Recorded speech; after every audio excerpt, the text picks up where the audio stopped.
The Columbia Broadcasting System and its affiliated stations present Orson Welles and the Mercury Theater on the air in The War of the Worlds by H.G. Wells.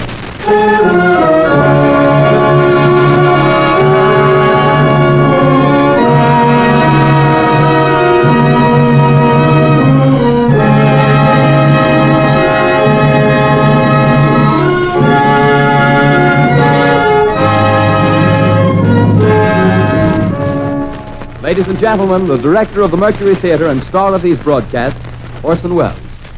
We know now that in the early years of the 20th century, this world was being watched closely by intelligences greater than man's, and yet as mortal as his own.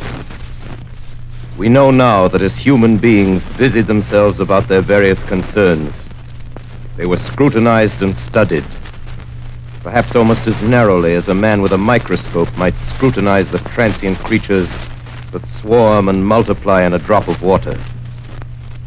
With infinite complacence, people went to and fro over the earth about their little affairs, serene in the assurance of their dominion over this small, spinning fragment of solar driftwood, which by chance or design, man has inherited out of the dark mystery of time and space.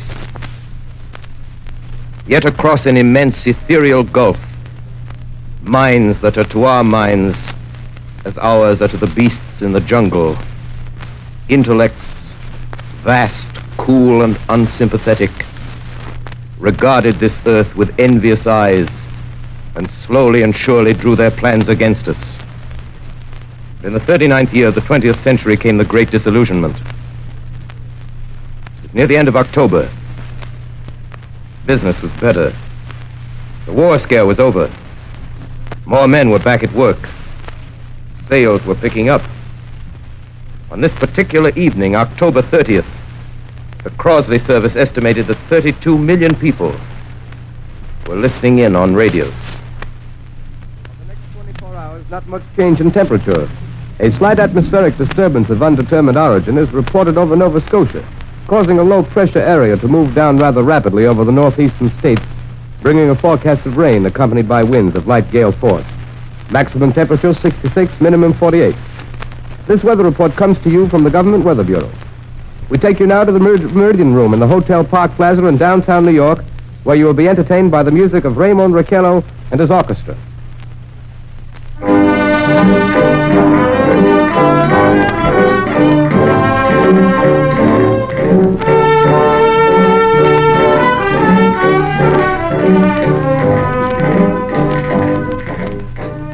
Good evening, ladies and gentlemen. From the Meridian Room in the Park Plaza Hotel in New York City, we bring you the music of Raymond Raquello and his orchestra. With a touch of the Spanish, Raymond Raquello leads off with La Comparsita.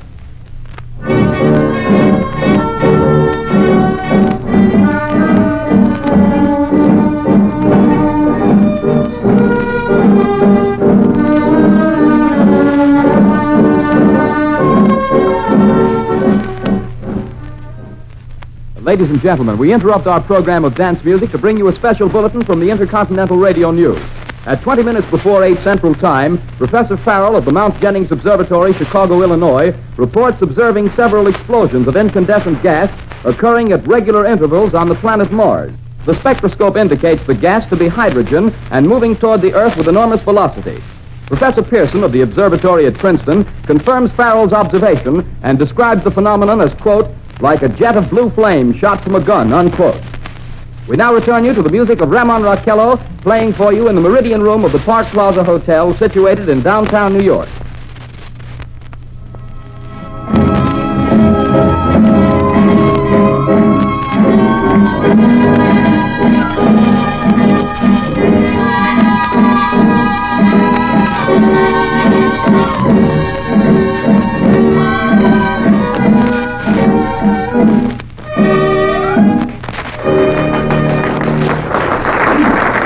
And now a tune that never loses favor, the ever-popular Stardust, Raymond Raquello and his orchestra.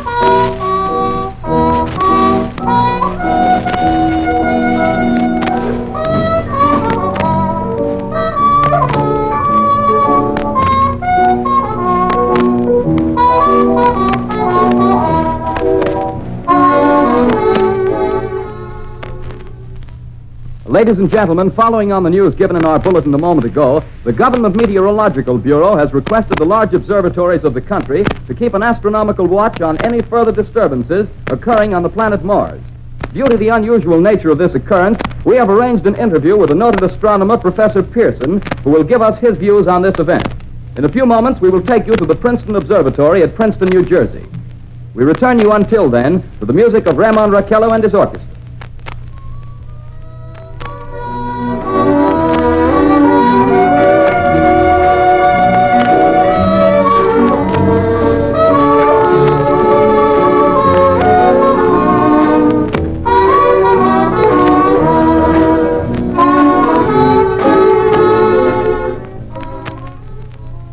We are ready now to take you to the Princeton Observatory at Princeton, where Carl Phillips, our commentator, will interview Professor Richard Pearson, famous astronomer.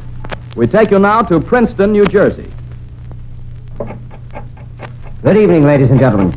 This is Carl Phillips speaking to you from the observatory at Princeton. I'm standing in a large semicircular room, pitch black except for an oblong split in the ceiling. Through this opening, I can see a sprinkling of stars that cast a kind of frosty glow over the intricate mechanism of the huge telescope.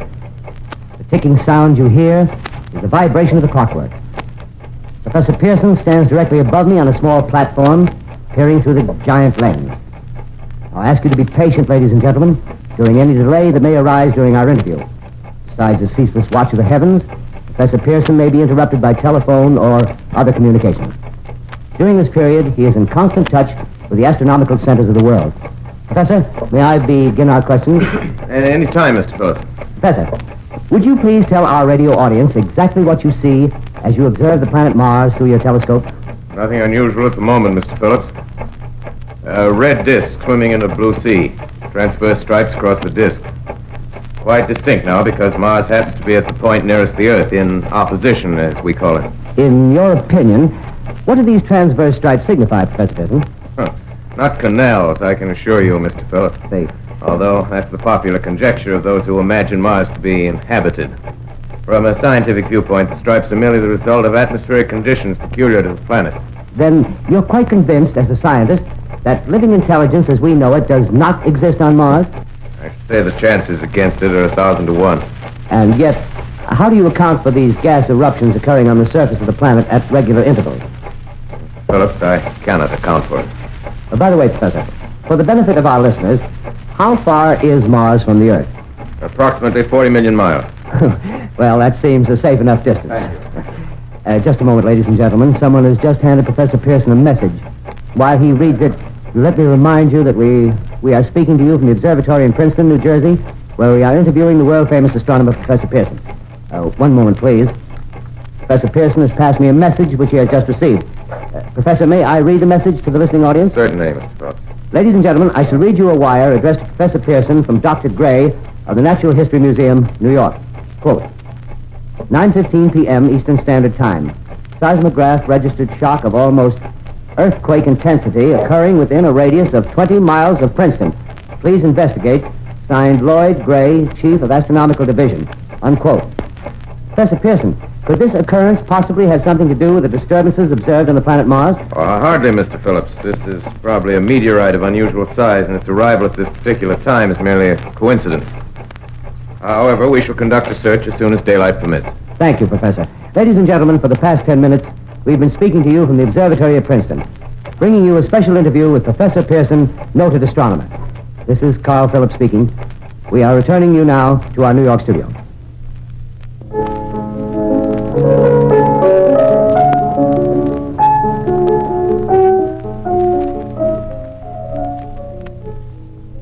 Ladies and gentlemen, here is the latest bulletin from the Intercontinental Radio News. Toronto, Canada.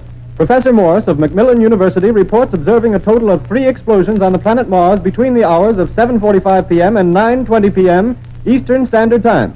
This confirms earlier reports received from American observatories. Now, nearer home, comes a special bulletin from Trenton, New Jersey. It is reported that at 8:50 p.m. a huge flaming object, believed to be a meteorite, fell on a farm in the neighborhood of Grover's Mill, New Jersey, 22 miles from Trenton.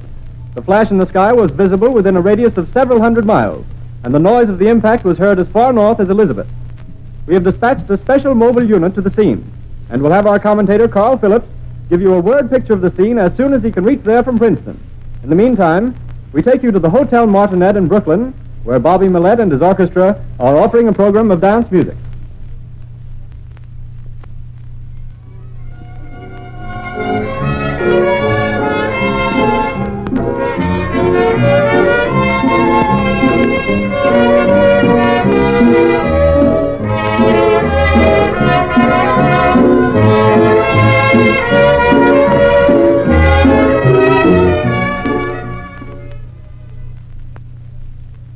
We take you now to Grover's Mill, New Jersey.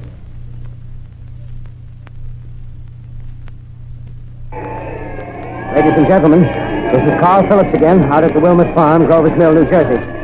Professor Pearson and myself made the 11 miles from Princeton in 10 minutes. Well, I hardly know where to begin. To paint for you a word picture of a strange scene before my eyes, like something out of a modern Arabian Nights.